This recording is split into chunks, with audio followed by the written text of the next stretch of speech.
Bonjour tout le monde, j'espère que vous allez bien. On se retrouve aujourd'hui pour un pas à page. Ce pas à page, je l'ai réalisé pour l'un des challenges de la boutique Créa Scrap by Seal. Donc n'hésitez pas à aller faire un tour sur le blog de la boutique si jamais cela vous intéresse. Juste pour information, pour ce pas à page, il y avait 3 consignes à respecter. Donc il fallait ajouter de la couleur bleue au pochoir. Ensuite, il fallait ajouter des maisons. Et pour terminer, ajouter de la texture. Donc vous allez voir, j'en ai ajouté de différentes manières. Mais dans un premier temps, comme il fallait ajouter du bleu au pochoir, et que clairement le bleu c'est pas forcément l'une des couleurs que je scrape le plus, je me suis dit pourquoi pas faire un monochrome. Enfin c'est pas vraiment un monochrome, mais juste me baser sur cette couleur là, le bleu, et ne pas en ajouter d'autres tout simplement. Du coup, c'est ce que j'ai fait. Donc, pour faire les taches de couleur bleue, sur ma page, j'ai utilisé mes Neocolor 2. Donc, c'est une boîte que j'ai acquérie il y a pas très longtemps, grâce à Vinted d'ailleurs. Donc, n'hésitez pas à aller faire un tour, parce que vous pouvez vraiment faire de très jolies affaires sur ce site. Et clairement, c'est les premières fois que je m'en sers de mes Neocolor. Et clairement, je les adore. Sincèrement, je pense que si vous voulez investir sur des crayons aquarellables sous forme de cire en fait, ou de pastel, clairement c'est ce que je vous conseille le plus parce qu'ils s'utilisent très très facilement. Ils se diluent parfaitement bien à l'eau et en plus de ça, les couleurs sont juste superbes. Donc n'hésitez pas à aller faire un tour si vous voulez vous renseigner sur les Neocolor 2. Donc là, j'ajoute ma fameuse couleur bleue, mon encre bleue, à l'aide de mon pochoir. Donc c'est un pochoir de chez Scrap Didi. Et pour cela, j'utilise mon encre Broken China en Distress Oxide. Et pour information, pour le papier, c'est un papier spécial mix média de chez Vicky Boutin, donc qui est très très épais. Donc pour ma texture, la première étape, c'est que je vais ajouter tout simplement une feuille, avec de la pâte de texture blanche basique. Et là, ce que je fais, c'est que j'ajoute tout simplement du talc pour l'épaissir. Parce que comme c'est une feuille et que j'aimerais vraiment bien qu'on la voie, je voulais quelque chose de plus épais, donc c'est pour ça que j'ai ajouté du talc. C'est juste pour épaissir tout simplement ma pâte de texture. Et comme vous pouvez le voir, comme on me pose assez souvent la question, la table en verre est juste parfaite pour ça, parce que comme vous pouvez le voir, je travaille directement sur ma table. Et juste après, une fois que j'aurai terminé d'utiliser ma pâte de texture, vous allez voir que ma table en verre, ma planche, mon tapis de verre, on va dire, je sais pas vraiment comment l'appeler, il est très très rapidement propre, alors que ma pâte de texture a quand même séché sur ma plaque, et c'est très très simple finalement de la nettoyer et de scraper tout de suite derrière. Le pochoir utilisé est un pochoir de chez Carabel Studio. Je ne saurais plus vous dire son nom, mais je sais qu'il vient de chez Carabel. Je l'avais eu dans mon calendrier de l'Avent que j'ai fait avec Cynthia. Et donc comme vous pouvez le voir, ça apporte une assez grosse couche, je trouve, de texture. Je vais finalement chercher à en mettre ailleurs, mais non. C'est pas, ça me plaisait pas, donc du coup je suis partie sur autre chose. La petite photo qu'on voit, c'est une photo que j'ai prise en vacances. C'est une photo d'Oslo en bord de mer, d'où l'utilisation du tampon de Nîmes Tampon. Donc c'est une petite citation qui dit tout simplement « Chien de point, seul être au monde qui vous aime plus qu'il ne s'aime lui-même ». Et je vais la tamponner avec ma Distress Ink Faded Jean. Comme je vous l'ai dit au début, je suis vraiment restée dans les bleus, avec du blanc bien sûr, un peu de noir pour mater la photo. Mais ouais, je suis vraiment restée dans les bleus parce que je trouvais que c'était plutôt pas mal. Et au final, c'est une couleur que je devrais peut-être scraper un petit peu plus souvent, parce que ça m'a beaucoup plu de scraper uniquement dans les tons bleus. Donc comme je vous disais, je vais mater ma photo. Vraiment, c'est un très très petit matage, il n'y a pas... c'est très fin le contour de noir qu'il y a autour de ma photo, mais c'est justement ce que je recherchais. Je voulais pas que ça fasse un gros cadre et qu'on ne voit que ça. La photo, je la mets sur mousse 3D pour ajouter de l'épaisseur à ma page. Et vous allez voir qu'après, le côté matage de la photo, je vais aussi le mettre sur mousse 3D. Je trouvais ça sympa.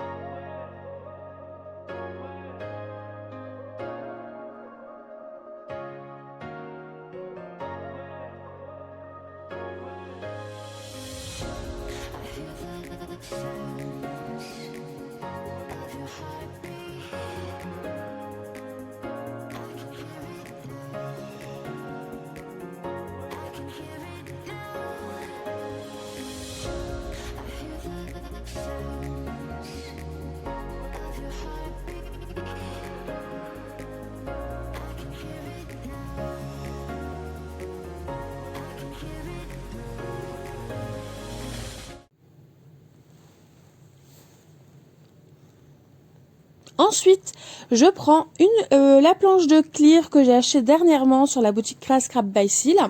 Donc c'est la planche de clear qui est en complément du coffret créatif de chez Florilège Design. Donc je ne sais plus quel tampon j'ai. Ah oui, bah oui, c'est les maisons, je suis bête. Donc j'ai pris les maisons à tamponner, que je tamponne tout simplement sur un papier blanc et ensuite je vais les découper séparément. Donc une par une en fait, de façon à pouvoir les coller où je souhaite sur ma page. Le temps que mon encre sèche, je prends mon stabilo pen comme d'habitude et je fais mes fameuses fausses coutures tout simplement au crayon. Donc là j'ai clairement fait du grand n'importe quoi, j'ai mon bras a ripé, du coup j'ai des traits un petit peu qui partent en cacahuète, mais bon.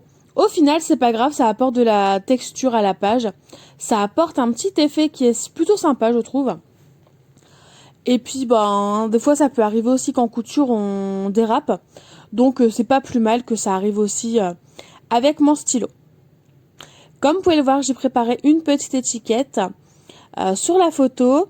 Donc, c'est une étiquette qui vient du tampon bois de chez Florilège Design. Donc, étiquette d'école, je crois. Et là, ce que je fais, c'est que j'essaie de me dépatouiller pour avoir un peu de fil de couture bleu foncé.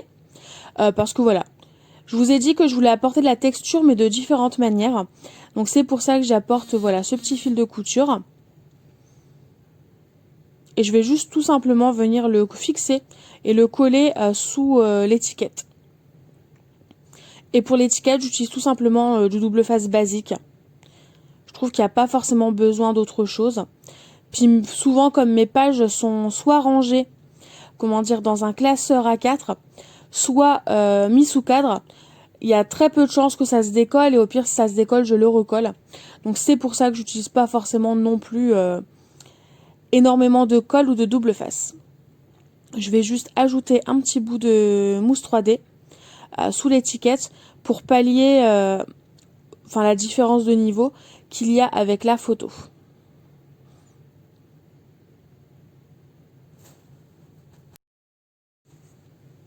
Ensuite, j'avais préparé par avance des petites lettres de l'alphabet que j'ai eu chez In Love Art Shop. Et donc, j'ai tout simplement découpé les lettres O, S et L pour écrire Oslo. Il n'y a rien de plus simple. J'utilise de la colle de précision, donc un petit flacon de précision pour coller ces lettres. C'est vrai que j'aurais pu mettre du double face au dos des lettres, mais je n'y ai pas pensé. Et au final, avec ce petit tube de colle, avec un embout aiguille au bout, ça se passe très bien et j'ai pas de difficulté à coller mes petites lettres. Donc je vous ai passé le moment où je les colle, parce qu'il n'y a rien de particulier. Comme vous pouvez le voir sur la page derrière, c'est collé. Là, ce que je vous montrais, c'est le dies sequin des ateliers de Karen de la collection Baby que j'ai découpé dans du papier miroir argenté. Voilà. Parce que même si je voulais rester sur une seule couleur, je vais ajouter des petites touches argentées. Parce que je trouve que ça permet aussi à la page de... ça met plus en valeur la page, je trouve, parce qu'après que du bleu, on voit pas forcément tous les détails. Alors que si on ajoute un peu de touche argentée, ça permet d'avoir son œil qui se dirige ailleurs, on va dire, sur la page. Donc là, je sors différents dies. Je ne sais pas réellement ce que je vais utiliser, mais je les ai sortis. Et finalement, mon dévolu s'est posé sur ce petit crabe que je trouve juste extrêmement mignon. Donc c'est pour ça que je le découpe. Et comme je n'ai pas détaché mes dies, bah, je les découpe tous. Et au pire, ça me fera un petit stock pour de prochains projets. Et la machine de découpe que j'utilise, c'est celle de chez Artemio. Donc c'est la Mini Happy Cut. Et franchement, je vous la conseille. Elle fonctionne très très bien. Et de manière générale, je vous conseille une mini machine si jamais vous n'en avez pas. Parce que je trouve ça hyper pratique pour faire les mini découpes. Quand on a des tout petits projets, qu'on n'a pas besoin de sortir la grosse machine, bah, je la trouve hyper pratique. Même si dans le fond, c'est vrai que c'est un budget en plus.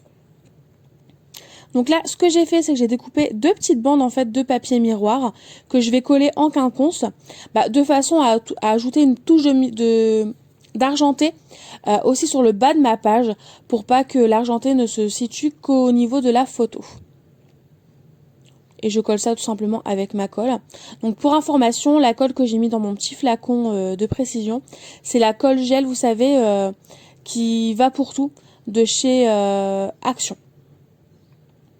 Et comme c'est des collages qui se font hors photo, du coup il n'y a pas de souci, vous pouvez l'utiliser sur n'importe quel embellissement, ça ne s'abîmera pas dans le temps. Mais je vous la déconseille directement sur la photo, tout simplement parce qu'à force dans le temps ça va abîmer votre photo et elle va jaunir. Donc là je vous montrais que j'ai pris une petite étoile de mer, des fameuses découpes que j'ai faites précédemment, pour ajouter un petit peu de texture aussi de nouveau à ma page. Pour les sequins, j'ai utilisé le petit et le moyen. Très clairement, le grand, j'ai du mal à l'utiliser, je le trouve vraiment très très grand. Et comme vous pouvez le voir, j'ai déjà fait mes petits collages. Donc les maisons sont collées en 3D. J'ai glissé une petite étoile de mer argentée en dessous. Ensuite, le crabe est collé au niveau de l'étiquette où il y a Oslo. Les petits sequins sont sur la gauche. Et en haut à droite, parce que je trouvais que ça faisait un petit peu vide, j'ai collé une petite étoile de mer argentée. Donc là, comme vous pouvez le voir, j'ai repris la planche de tampon que je vous ai montré précédemment de chez Florilège Design et j'ai tamponné avec mon encre Faded Jeans un tampon, je ne sais plus ce qu'il raconte. Je vais vous le dire tout de suite. Oui, donc c'est le plus beau des moments et celui qu'on partage, quelque chose comme ça. Clairement, je ne saurais plus vous dire. Donc si vraiment le texte en lui-même vous intéresse, n'hésitez pas à appuyer sur pause. Parce que là, je ne suis pas dans mon bureau, donc je ne saurais pas vous dire. Et au pire, à la fin, il va y avoir des photos et vous pourrez lire un peu plus facilement ce qu'il y a tout simplement d'écrit. Ma page arrive quasiment à la fin. Je vais juste ajouter des petites taches. Je vais faire des petits dots avec un Nuvo Crystal Drops. De toute façon, je vous ai mis comme jusqu'à présent les références des produits, leurs couleurs à l'écran. Donc il n'y a pas forcément besoin que je continue de discuter pour compléter et pour remplir la vidéo. Du coup, je vais vous laisser là en musique pour cette fin de vidéo. J'espère que ma page vous aura plu. Dans tous les cas, n'hésitez pas à me le dire en commentaire. N'hésitez pas à me dire d'ailleurs si vous réalisez vous aussi les petits challenges de l'été que propose la boutique Crass Scrap by Seal. Ça m'intéresse de le savoir.